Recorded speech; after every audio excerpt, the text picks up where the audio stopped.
Hello, ladies and gentlemen, and welcome back to the next episode of Nerd Out Sanctuary. I'm sorry, I just looked at my notes and it says 14. It's not episode 14. Episode 14 was the last episode. This episode is episode 15. I don't know what I'm thinking. I'm dyslexic. I don't know what I'm doing.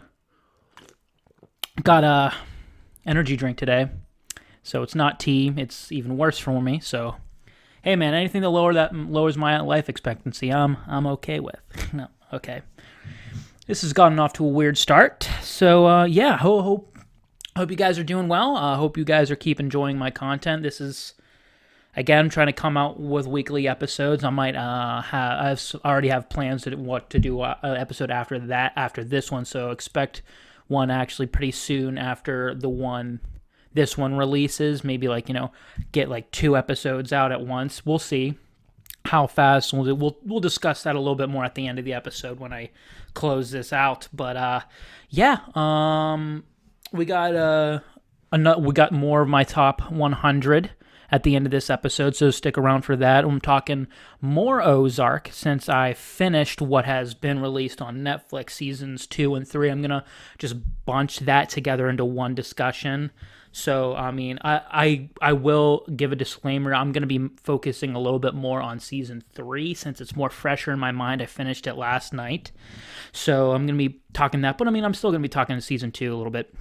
And then we also have a recent film that came out in 2019, which has actually had a decent amount of hype around it, which was surprising, which I'll discuss. So we'll just, without further ado, let's get right into it. So let's just start the discussion about Ozark. So first off, wow. Wow. Season 2 and 3 are just so good. They're amazing. If you saw my review of the first season, my previous episode, if you watched the first season and you thought that was intense, just wait until you see season 2 and 3. Oh my gosh. Oh wow. I discussed how Ozark, because of just rumblings of what was coming ahead. I didn't watch season 2 and 3 at the time of discussing season 1 last episode, but I said that Ozark might be one of the more consistent shows on Netflix, at least on Netflix, maybe of all time. Well, I mean, we'll see. It's only been 3 seasons, but I mean, even then, a lot of shows aren't consistent through 3 seasons. They've either been progressed, or they're just kind of rising and falling. So we'll see. But I mean, I'm pretty confident in saying this is one of the most consistent shows out there right now. I can't pinpoint what season's better, which season is the best. I don't have a favorite. They're all phenomenal. I'm leaning towards season 3 actually being my favorite, but I'll have to think about that a little bit more. Again, these are just kind of my season 3 reactions a little more visceral since I just finished it last night. I stayed up so late because I wanted to get it done so I can record this today on a Monday. But let's get into the nitty-gritty of the show. So if you thought season 1 has had high stakes, I think season 2 and 3 kind of take it up a notch, especially season 3. The stakes are just, holy shnikes.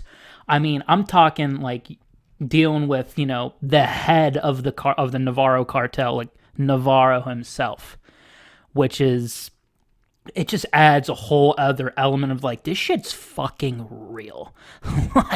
Shit just gets real, and it ends up just literally being on their doorstep. I mean, it's on their doorstep in season 1, but you're just dealing with Del in season 1.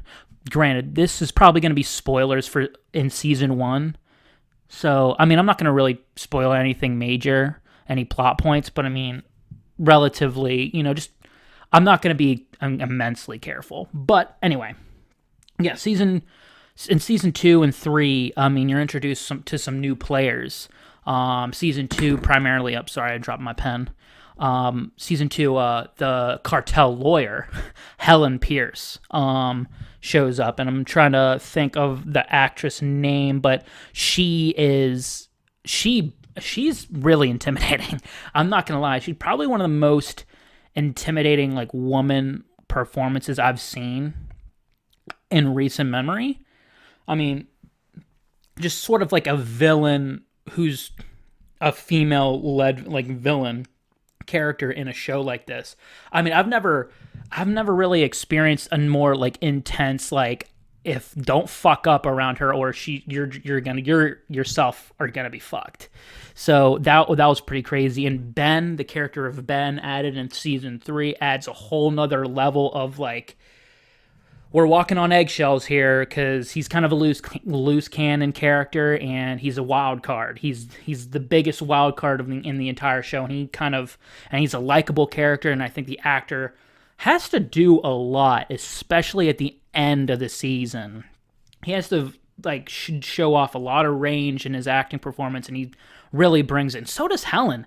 Helen gets taken to another tier in season 3. She's introduced in season 2, and she's still there in season 3, and she's just like, she has to do a lot. Instead of not just having this intimidating like physical and just like emotional presence in the show, she adds a little bit more vulnerability to her performance in season 3. She's given a lot more to do in season 3, and she brings it with those type of dramatic beats, other than just, I'm here to intimidate you and you better not fuck me over, or I'm gonna, fucking end you. So, and your entire family. Jason Bateman, also, I mean, I think all the actors in general bring it. I mean, I think, what's her face? The person who Julia Gardner, she plays Ruth. She's very consistent. I mean, they're all very consistent, but like certain performances, such as Laura Linney as Wendy, in season 3, is a particular standout. She's incredible. Probably one of the best dramatic performances out of an actress in a TV show. I don't really keep up with the Emmy nominations, but I know this show is award winning, and I'm pretty sure Jason Bateman has won an Emmy, but I don't know if Laura Linney has. And I think for this season, especially season 3, I think she's at least going to get nominated, because whoa. And Jason Bateman as well gives an amazing performance. But yeah, all actors really bring it, and also in season 3, I think the children are a lot less annoying. I mean, Jonah was never really annoying too much, but Charlotte was really, really rough in the first 2 seasons, and she's a lot better in the third. She she kind of evolves a little bit as a character and starts, kind of really understanding the situation here.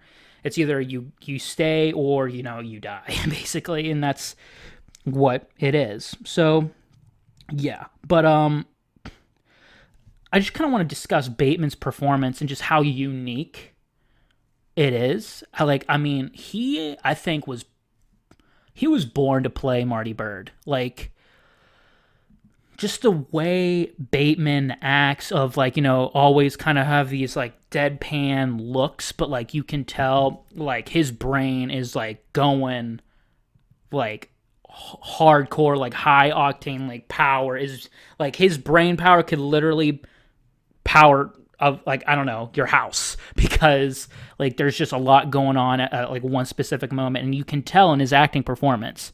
He's like, he tries to be kind of deadpan and not really show too much emotion, and that's part of the character. And then so when he does show emotion, and whether it's anger or sadness or whatever, it really brings that out. It really enhances his performance when he's doing something a little bit more physical or a little bit more emotional in his acting. But even in certain scenes, like there's a scene between him and, a little bit of a spoiler alert, the head of the Navarro cartel, Navarro himself. Navarro asks him, Marty, what do you want? What do you want, Marty? What do you want? And just like that one line has so much implications at that moment. And Bateman's performance in that particular scene was very breathtaking to me. And it really, like, it felt like it just sucks all the air out of my room. Not the room. It did in the actual show, but like my room, I was like, "Holy fuck, Marty! You better really choose your words wisely, because this could go really bad real fast." And there's a lot of moments like that like Bateman's performance really enhances the intensity of those sheer dialogue moments, because there's so much at stake. And just, again, with everything about the show that I said was positive about my first season review, like, directing, cinematography, writing, all those, intros, like the cold opens of every episode, and also the ending tracks that kind of relate to what you just saw in the episode. All of them are here. They're all strong. Like, I would think it started off really well. It started off like a high-tier show, high-tier production value in the first season, and it stays consistent throughout. I think the only things that really rise are the acting performances, and I think the writers I think do an incredible job tying everything together, having things come back from that were mentioned before. And they use, maybe a criticism from the show could be that the birds find very convenient ways on getting out of certain situations. But I would argue those convenient ways that they get out of those situations were set up previously in the series. So that's a testament to just really good writing.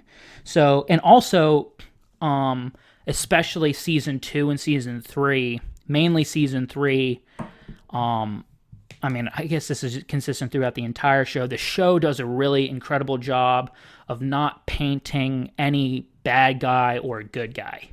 There's never black or white. There's multiple shades of gray, 50 shades of gray. Okay. I'm sorry for that. Feel free to unsubscribe because I just said that. But anyway, we're going to carry on like that didn't happen. And there are multiple multi-dimensional characters, or they have multiple layers or whatever, just like Shrek, multiple layers like an onion. And especially in season 3, like, there's a lot of conflicts, especially with, again, I don't want to spoil anything, but between Marty and Wendy, and sort of type of philosophies of how to deal with this whole cartel situation. Do we embrace it and move along and try to, build something for ourselves because of this, or do we just get out and run? And you see both sides.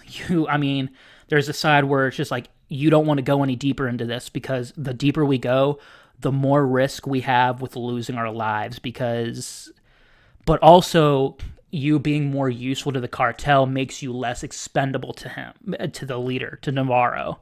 So it's like, it's neither here or there. And they both of them have more selfish motivations to what they're doing as well, which you kind of see the bad side of both situations. And I think, again, the writers do an amazing job, and I think the actors, both Laura Linney and Patrick Bateman, Jason Bateman, not Patrick Bateman for American Psycho, amazing film.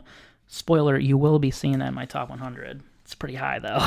But anyway, so it's, the writers do an amazing job. I think the guys behind the scenes are fucking incredible. Like, it's, oh yeah, by the way, I actually have physical notes this episode, which is kind of neat. I got printer ink. But I know I sing the show's praises a lot, and I just don't really have a lot of criticisms of the show. I really don't. In season 3, the whole Charlotte situation's fixed, and I think was actually turned into a positive. I think especially the relationship between Jonah and Charlotte was so relatable to me. It was so relatable, like how, both of them having no control over the situation that their parents have put them through, and they bond over that, and their connection with one another and their familial bond with one another is so strong. And it reminds me so much of my relationship with my own sister. And it was just, there was a particular moment in season 3 where they're both like sitting on the trampoline to get like laying on the trampoline together, like discussing a particular day that went down. And Jonah's thinking about the bad things, but Charlotte tells him, well, think about the good things that happened today, because there were good things that happened to Jonah that day. And it was a really awesome moment, a really small, kind of insignificant to the story moment, but important thematically with the characters, and helping my emotional investment with the kids. And it's just like, oh, I've been through this. I mean, obviously, my family was never indebted to a fucking drug cartel, obviously, but I mean, we all have familial problems, and whether that's good or bad for your own familial family unit. And luckily, I've been so lucky to have a family that is amazing, and I would do anything for them. And yeah, it just reminded me a lot of that, and added a lot of positivity to a lot of negativity in the show that you watch. I think maybe that would probably be my one criticism, is there's just like, it can get so intense all the time. Sometimes you kind of need a little bit more, some moments to just breathe a little bit, and they're there, but sometimes it's like, okay, it kind of takes away from the, I guess, the bingeability of the show. But I mean, again, it's not really a criticism at all. I mean, to me, nitpicking and trying not to be such a, biased asshole. But anyway, yeah, everything about the show is amazing. I would argue it's, if not the best Netflix original, it's one of the best. It's one of the most consistent shows on any platform right now. I mean, if you look at other shows on Netflix, like I said before in my season 1 review, like House of Cards, kind of falls off, especially the very last season, kind of sucked. I mean, again, it wasn't particularly the show's fault, but it is what it is. I think Orange is the New Black I never really got into it because I think the main character just sucks. Stranger Things, you kind of see a actual kind of downward trend of kind of fall off. I mean, I'm not saying the show sucks. I'm just saying the first season was so good. Second season was it kind of needed to move along faster. But I mean, the last 2 episodes of season 2 are probably the best episodes of Stranger Things. And I think the third season was good, but not great. I mean, it was a good time. But I mean, like, it just kind of does the same thing that the first 2 seasons did. So I don't know what they're gonna do with the 4th season. And so I mean, like, there's other shows on there, but I mean, I think Ozark is just consistently, it's getting better over time, and that's a sign of a really spectacular show. So yeah, if you haven't already checked out Ozark, I implore you to. I mean, it is so good, especially at a time like this where we're all cooped up in our own houses or apartments. I mean, there's nothing better to do, and I'll tell you right now, you'll get invested. And check out the first episode. You'll be hooked instantly. You'll be hooked. The first episode of this series is one of the best pilots I've ever seen, ever. So,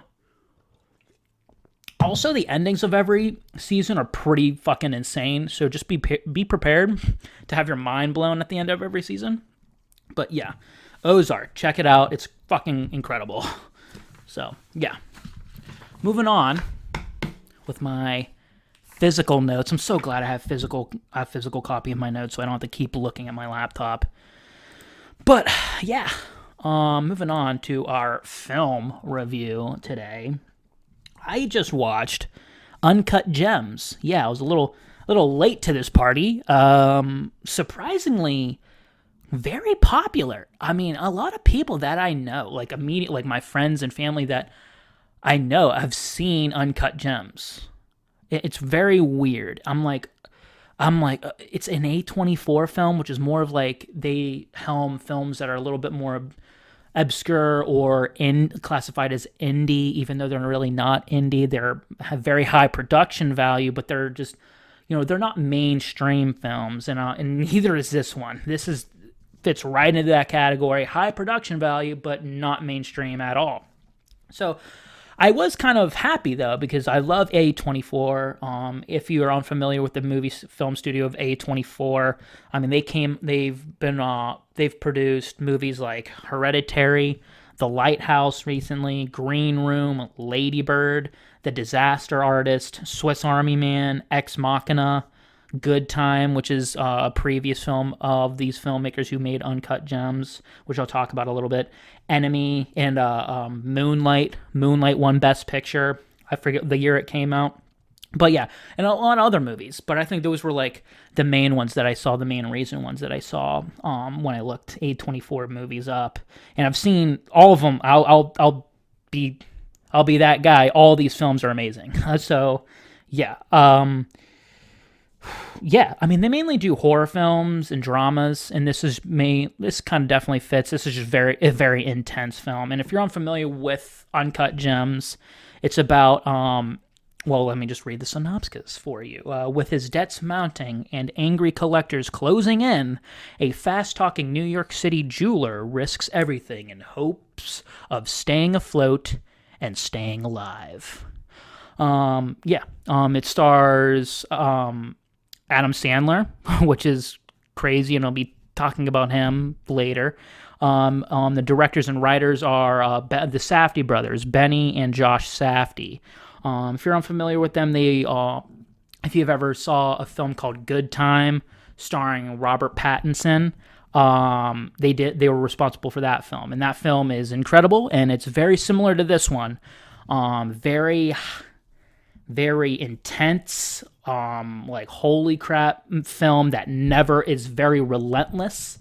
It never stops. It's always very intense throughout. Like, you're gonna have high blood pressure while watching this film. Like, it's very intense. Another thing that the Safdie brothers do incredibly well.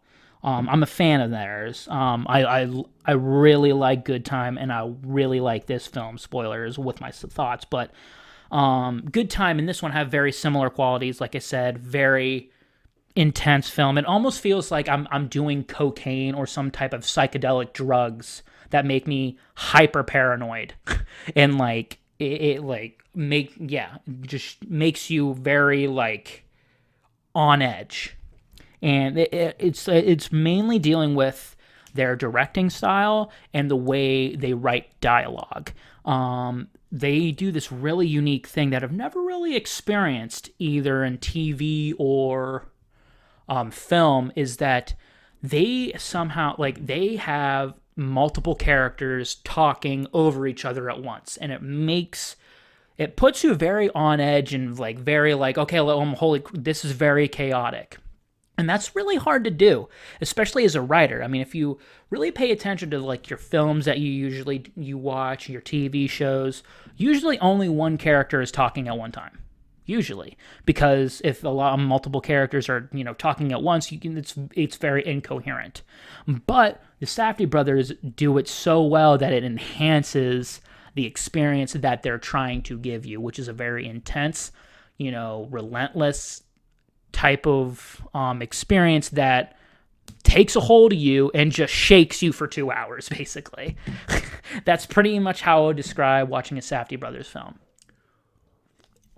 which isn't a bad feeling, but that kind of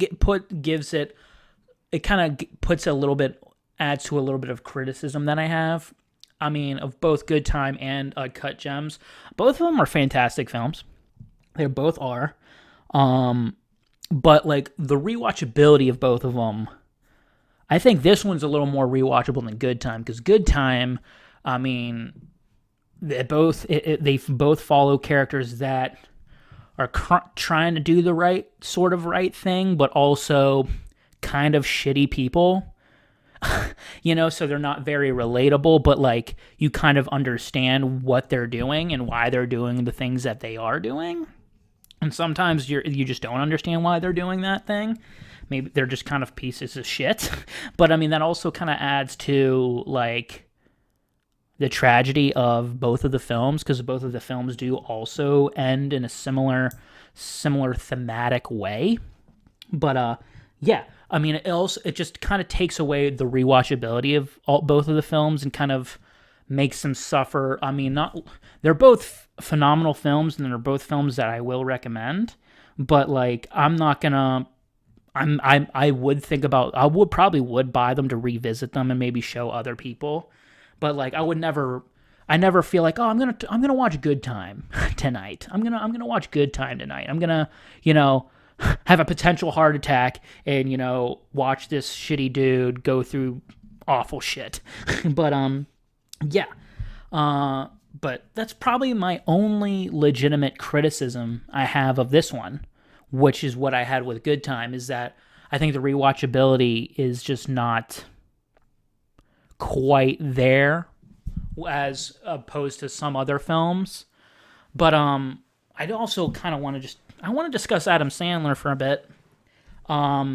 Is hands down the best part of this film. Adam Sandler gives.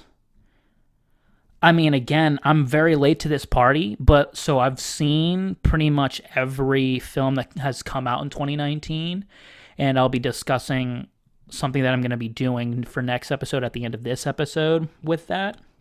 But I looked back at the Oscar nominations for Best Male Lead in a film, and he wasn't nominated. And I'm like, I remember saying a previous podcast that I had that I wasn't upset with the picks for the 2020 Oscar nominations.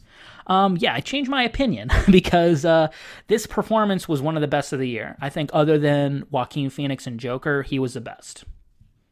Fact. He's incredible. Like, he's incredible. I mean, it's kind of crazy how a lot of comedians have a lot of dramatic acting chops. You know, your Robert Williams, Jim Carrey, now Adam Sandler.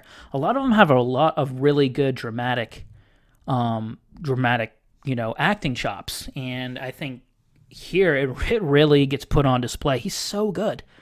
I mean, he's doing a lot physically. I mean, he puts his Adam Sandler, like, touch to the character of what's his name? I forget what his name was. What's his name? Howard Ratner. Howard. But yeah, it blows my mind that he wasn't nominated because he was just so mind blowing in this one, and he makes the film, and he also he adds so much intensity because of his performance being actually very, very subtle too. I mean, it's eccentric a lot at times, but when it's subtle, there's a lot of range, and there's a lot that Adam Sandler has to do in this film. There's so much he has to do, so it blows my mind how good Adam Sandler was, and it really adds to the film. But yeah. Does it have the movie magic? Does Uncut Gems have the movie magic, though? The Mikey's movie magic? Yeah, it definitely does. I think this and Good Time definitely do. Very, very good film. I mean, I would have to really think about it now. I'll definitely be revisiting this one, for sure, over time, because I just love films and I love experiences like this one. But I mean, I think for the more average moviegoer, might not enjoy this one as much as I would, since I'm a huge avid film fan. And I was actually looking at the Rotten Tomatoes score for this one, and it's a very large gap between the critic rating and the audience score on Rotten Tomatoes. The tomato meter score, the critic rating is 92%, which I definitely get, but then the audience score is a 52%. I mean, that's a 40% difference. That's a lot. So, but I also kind of understand. I mean, these A24 films aren't the most accessible movies of all time. They don't really connect with a mainstream audience as much as, you know, an Avengers movie or a Disney movie would, obviously. But that's not a bad thing. I mean, if you like good films and you're struggling to find something to watch, I would definitely check this one out because it is a really good movie and it's really well made. It's incredibly well made. The Safdie brothers are very talented filmmakers. Love their synths in their musical scores. I will tell you that they love using synth themed soundtracks, which is very cool. I mean, it's very awesome. It adds a very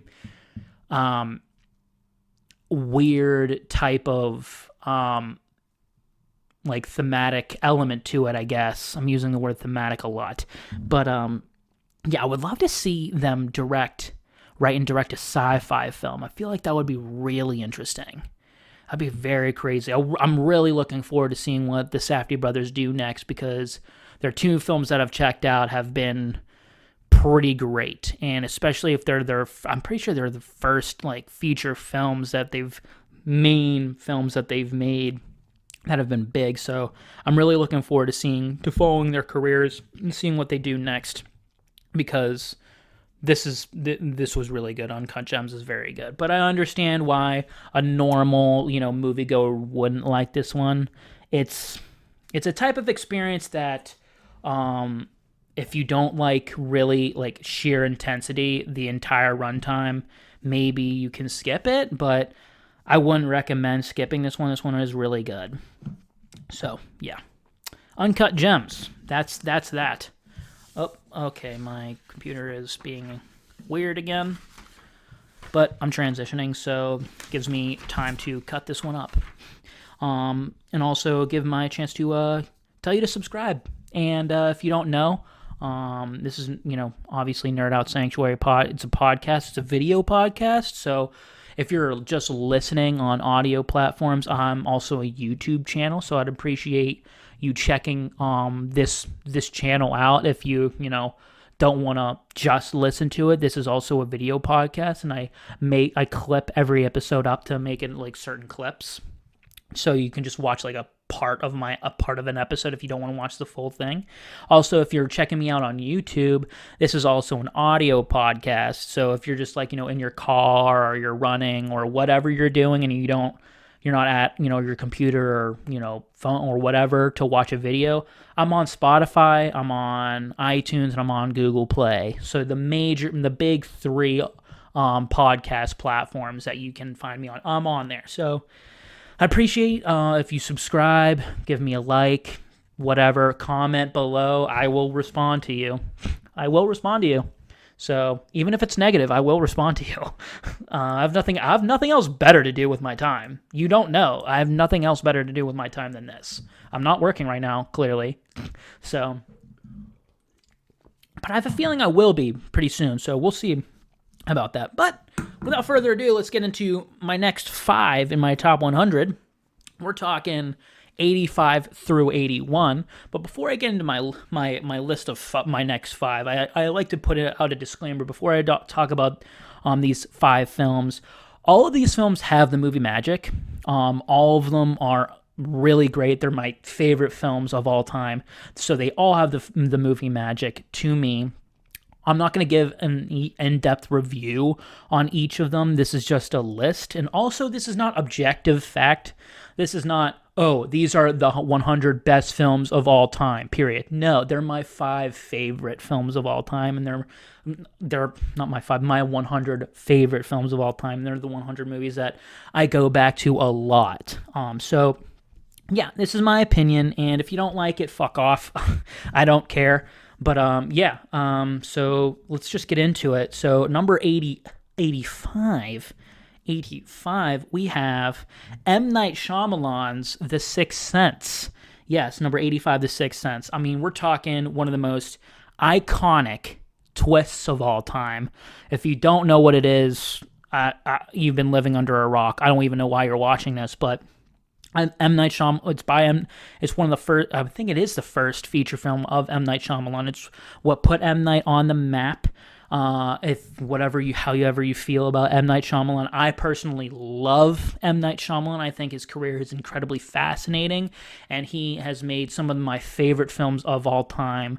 And I put out a video on the Unbreakable trilogy and why I love it. It's one of my first episode of my Why I Love series, which is a very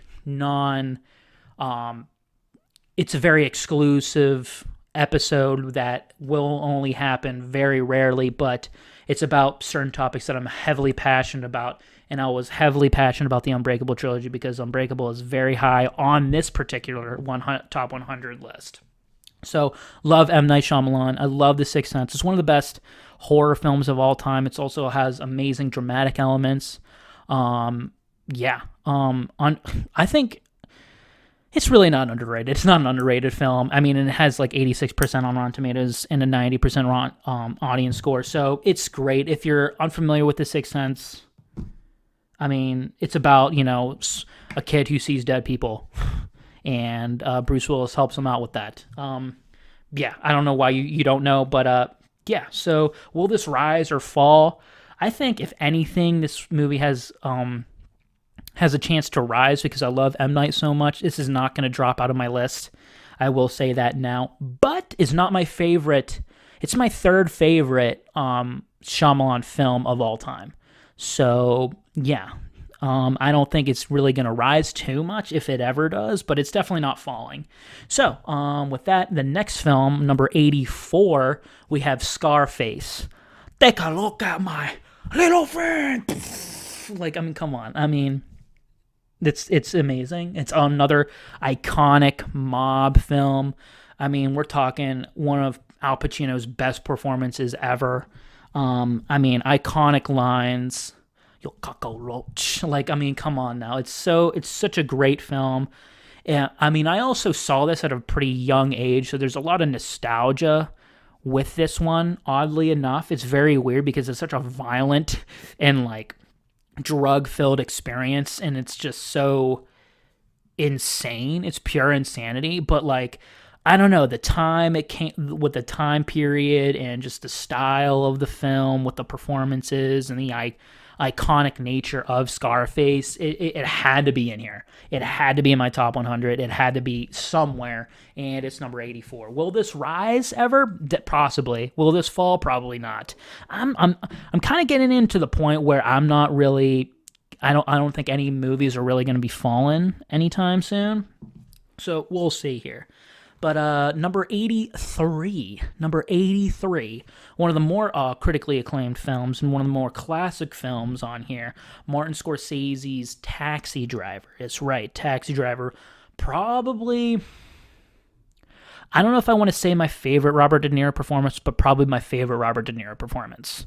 I think, the only thing that's keeping this one from being higher is just, I don't really rewatch this one as much as the other ones, but it is a very classic film, and it's one of my. It's amazing. Robert De Niro is like I said, probably my favorite Robert De Niro performance, and just a classic Scorsese film. It's classic. A lot of people think that the whole you talking to me? That whole thing, it's not from Goodfellas, it's not from The Godfather, it's from Taxi Driver. So, get it right, guys. Will this ever rise? Probably not, because I don't really rewatch this one a lot, and I don't revisit it as much as a lot of other films on this big list. But, will it fall? Possibly, but I don't think so. It's such a classic film. And when I'm in the mood to watch Taxi Driver, I have to watch it. But that is rare. So, moving on to another film that has one of the most rewatchability factors in this list, and that's number 82, Mad Max Fury Road. I think it's probably the most recent release so far in my revealed top 100 list. But I think as soon as I saw this one, I'm like, this is one of my favorite films of all time. I think if someone would come up to me and be like, Mad Max Fury Road is the best action film of all time, I'd be like, it's not a bad opinion. I'm not going to argue with you. I mean, it is. It's one of the best action films of all time. It's one of the most, awe-inspiring moments in film. Like, there's so many moments while watching that you're just like, how the fuck did you do that? How'd you put that on camera? What? Like, the practicality of the effects in this film are insane. Along with it being the most metal as fuck film I have ever seen. I mean, there's the Doof Warrior, bro. I mean, there's a guy on top of a monster truck playing a guitar that has flames coming out of it. Like, bro, like, you don't get more metal than that. I mean, I think, if anything, this film has a chance to rise in my list. I mean, it is high because I love it so much, but I think it will be higher because it is a recent release. I mean, it came out, 5 years ago? Around 5 years ago. I think it came out in 2015. So it's definitely a lot more recent than some other films on this list. But I mean, there's other films on this list that are higher that are even more recent. But anyway, so the final film that I will be revealing today is number 81, and that is Superbad. One of my best friends' favorite film. Shout out to you, Sam. Superbad, number 81. Probably one of the best comedic coming of age stories I've ever seen. And if you're looking back on it, like, some like really big actors are in here, like, Jonah Hill, Michael Cera, Emma Stone, Bill Hader, Seth Rogen, like, some really huge names are in here. Christopher Mintz-Plasse is also, Mick Lovin, an iconic character. I mean, all three of them. It's just an iconic film. And now, I mean, I'm trying to think when it came out. I want to say like 20. Does it give me a year? 2007. Wow. Okay. It's a little bit older than I thought. But yeah, one of the funniest films I've ever seen. And again, one of the most relatable films of all time I've ever seen. But I remember, when I reviewed Big Time Adolescence, I was kind of expecting a little bit more comedy and more relatability, like in Superbad, because it kind of had a Superbad type of feel to it, but none of that Superbad relatability, which kind of plays into the humor, like comedic aspect to it. Like, if it's relatable, it makes it more funny, and that's what Big Time Adolescence didn't have, but this one does, and on every single level, and it has amazing performances that are just hilarious. I mean, yeah. Will this ever rise? Possibly, because it's definitely one of my favorite comedies of all time, and also has a chance to fall because it is a comedy, and comedies are not my favorite genre in film, but because it's really hard to make a really good comedy, and this is a really good comedy. So I think it has more of a chance to rise in my list than fall. But yeah. So yeah, guys, that's my next 5, 85 through 81 in my top 100, and with that, that's kind of the episode. I think we have a little bit of a shorter one for you today. I think it's below 50 minutes, but I'll try to sped it. I'll try to get the time up to 50 minutes, but I don't want to just talk just randomly. But yeah, that's it for the episode 15, guys. Expect another episode coming pretty soon, though. Yeah, so at the end of these episodes, I like to give a sort of like message at the end of every one of these, and that's, it's okay to not be okay. Everyone's dealing with a lot right now, but I think things are gonna get better. Things have gotten better for me. Some things that were giving me stress kind of resolved themselves, or I got them resolved, and I think I'm going to be going back to work sooner rather than later. I mean, I'm pretty sure, so we'll see. But it's just try to stay positive. I know it's hard sometimes, especially when you're surrounded by negativity and a lot of negative things are happening to you, but just know that those negative things usually aren't permanent, and that you can use those negative things and turn them into positive things and use them as personal growth moments, and taking bad things and trying to view the good things that are also happening around you. So yeah, guys, that's pretty much it for the episode. Like I said before, expect another episode coming pretty soon. We'll see about that. I don't know what's going to happen with me if I get lazy or something like that, but I don't think so. Next episode, I might take a break with my top 100 list, and I think I'm going to do my top 10 of 2019, top 10 films that came out in 2019, and I don't want to do 2 lists in one episode, so I might just take a little break from my top 100. I know that might upset some of you, but I think I've seen pretty much every film that I wanted to see in 2019, and it's late, I know, it's the end of April, and I'm giving you a list on the top 10 films of 2019, which was 4 months ago, but I mean, it's better late than never, so expect that. I'm probably going to be reviewing another film that possibly might be on that list, because I think I have one more that I really want to see before I create that list, so I'll review that next, and I'll probably try to check out another film for you guys. And yeah, that's this episode 15. Look out for episode 16 coming soon. And yeah, that's pretty much it, guys. 45 minutes. It's a short one. And next one will probably be a little bit of shorter one, but I don't know. We'll see. We'll see what I want to do. And yeah, I hope you guys enjoyed this. I think I'm getting a little bit better. I'm not as, nervous doing this stuff. So, yeah, I'm going to keep doing this. Even when I go back to work, I'm not stopping this. They're just going to be a little bit more sporadic. Yeah, I'm not going to be not doing this. So, yeah, I love all you guys. I appreciate all you guys who are checking me out, subscribing, commenting. I appreciate the support that you guys some of you guys are giving me. I really appreciate it. And if you're watching, I would appreciate you subscribing, liking a video, or subscribing on iTunes or wherever. And yeah, I appreciate your support, and keep it coming. I would really appreciate it. And yeah, guys, that's it. So, be careful out there. Stay safe. Times like this, wear a fucking mask. When you go to a store, wear a fucking mask. I mean, when I went to the store, last night I went to Target, and they require you to have a mask when you walk in, I guess. But I mean, when I was walking out, there was fucking thoughts having no mask, and I was just like, what is this? Where's your mask? It's not just for yourself, it's for everyone else around you. So, yeah. Don't be an idiot. Be safe.